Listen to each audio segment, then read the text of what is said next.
So at its most simple level, I think that telecommunications has the good fortune of being B2C.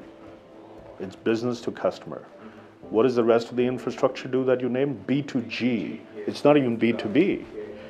So that makes it just so complex, right? If you think about business to government, without the consumer actually playing a direct role, it's brain damage to private sector leaders, right? If I were a telecom provider, I'm in a free market talking to you every day. Yes, the regulator plays a role in my life, right?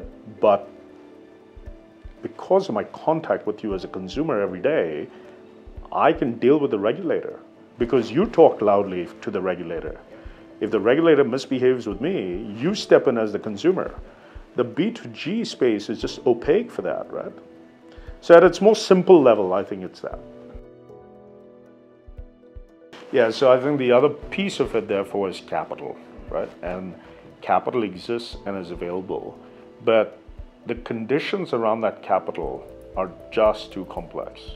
So the way capital flows in telecommunications and the way capital flows on a power project or a toll road project feels very different.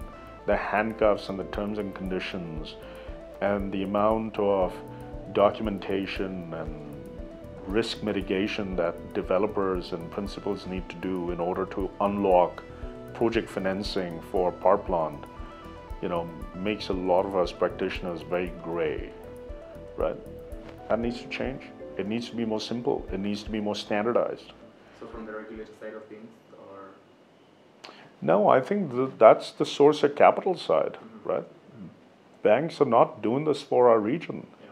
So think about someone who is willing to be a developer of a power plant, right, in region, is willing to bring their equity, runs through a tender process, hires consultants and technical partners, wins a proper good bid process, and is willing to put their money where their mouth is, work with government to deliver megawatts on the grid.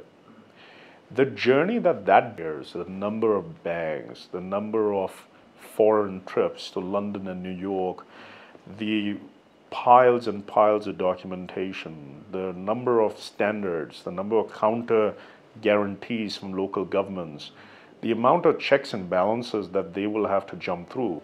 We need to simplify this.